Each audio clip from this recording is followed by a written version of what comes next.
Today's reading is The Defenders of the Earth, the Sun Stealers.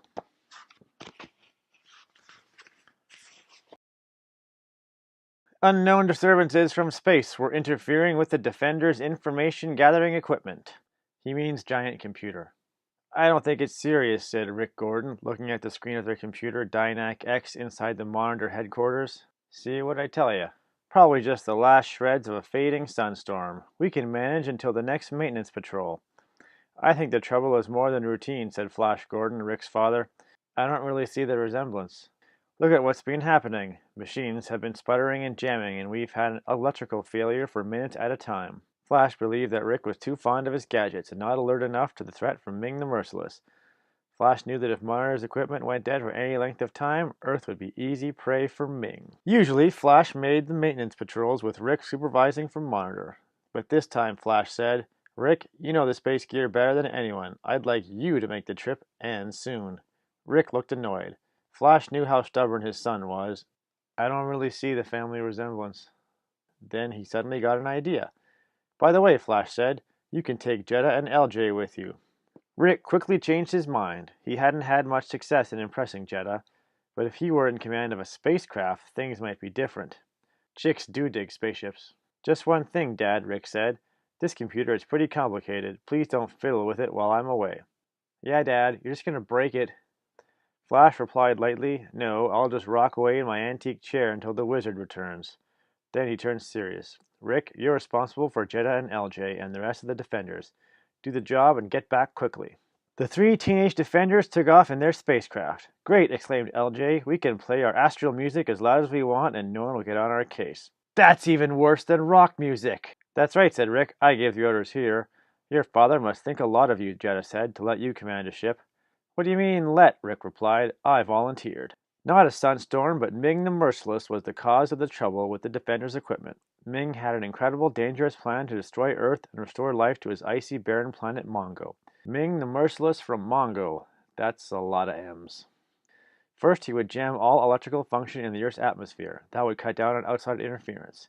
Then he would catch the energy of the Earth's sun and put it to his own uses. Ming had made an alliance with the Glow people, who lived on a fiery planet in distant space, a frightful area called Scald Sky. It was the perfect place to store the energy stolen from the Earth's sun.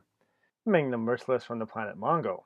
Driven by Octon, Ming's bullying computer, the Glow people had built a next-generation magnetic shield.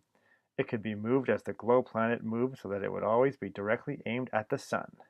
Using special solar guns, the energy would be shot into vast storage chambers.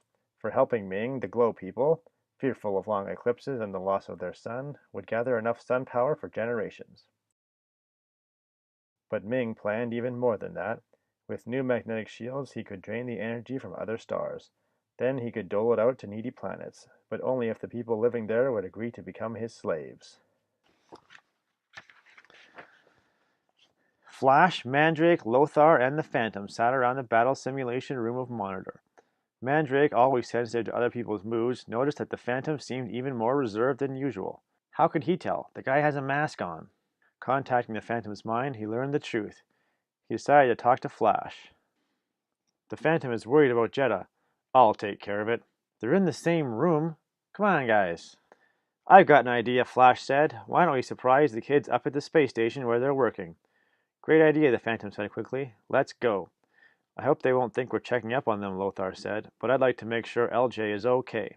But you are checking up on them. Then it's settled, Flash said. Mandrake, I'd like you and Kashin to stay here and look after things. In his throne room, deep inside Ice Station Earth, Ming, Merciless and from Mongo, scanned 4 screens. An evil grin spread across his cold face. Now I know the location of every defender, he gloated to Octon. The Earth has never been so open to attack. With only that cheap carnival conjurer and a helpless boy inside Monitor, it will easily be mine. We can use Monitor to feed false information to Gordon and his friends. Then they will be easy targets to destroy. Ming had more in his mind than just getting rid of the Defenders. He planned to get rid of his own son, Crown Prince Croton, as well. Ming knew that Croton wanted to overthrow him, but up to now the merciless ruler had not been able to destroy his own flesh and blood. Then he's not very merciless. Ming ordered Croton to lead an attack on Monitor without delay. He also instructed Garrix, the leader of the ice robots, to make sure that Croton met an honorable death in combat. Sometime later, Flash, the Phantom, and Lothar were returning from a happy reunion in space with their children. Suddenly, Flash's worst fears seemed to be coming true. He spotted a strong force of ice robots attacking Monitor. That's a pretty specific worst fear. Let's go! The defenders broke through the horde of robots, sending the enemy force into retreat.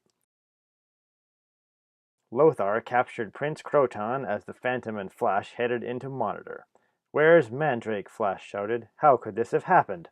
Flash quickly started a search for Mandrake. The Phantom and Lothar, with Croton as prisoner, joined him. Breaking into one of Monitor's rooms, they spotted Mandrake, who was inside an enormous, frosty-looking cylinder. "What's all this?" said Flash. "You might say the ice robots took me by surprise," said Mandrake. "They put me in this cylinder, which made me powerless. This wasn't exactly the evening I had planned." Freeing Mandrake, Flash said, "We've got to move fast. Rick and the others may be in trouble. Let's contact them." Rick, Jetta, and LJ had already left the space station to make the final repair to a satellite camera that scanned Scald Sky. Enough with the alliteration. In the camera, Rick suddenly saw images of solar guns ready to shoot streams of energy into the storage bins on the glow planet. Rick knew he had to get word to his father fast. Afraid to trust his message to the space radio net, he fed the data into his onboard computer. Flash received Rick's emergency message. Things were worse than he had imagined, but there was still time to defeat Ming. Flash quickly tapped out a message to Rick on the keyboard of Dynac X. They had text messaging in the 80s. "Run your missiles through the refrigeration chambers and attack." Rick launched the Frigimissiles, which were specially protected against the scalding heat of the glow planet. He got the text! A Frigimissile exploded on the weak hinge of the magnetic shield, and the entire structure flew apart. That was the best name he came up with? Frigimissile? No longer would the sun's energy be used for Ming's terrible purpose. Flash wanted to find out the extent of Ming's plan, and he threatened Croton. "I'll ship you to Scald Sky if you don't talk." I'll talk, sniveled Croton. That didn't take long, but he gave false information about his father's hiding place. Fortunately, Mandrake read Croton's mind and knew that Ming was really at Ice Station Earth. The four senior defenders sped across the Antarctic wastes in their vehicle Terry, searching for the location of Ice Station Earth. They named the ship Terry. They were relieved to get word by computer that the kids had returned safely to Monitor. "All in all," said Mandrake, "I think the youngsters showed the stuff of real defenders." "Maybe so," Flash said with a wink, "but we old codgers can still teach them a trick or two." "This time we'll get Ming," Flash continued, "and stop him once and for all." It ends on a cliffhanger? There could be no rest for the defenders of the Earth until they defeated Ming and he was no longer a threat to the world. Defenders of the Earth, the Sun Stealers, thumbs down!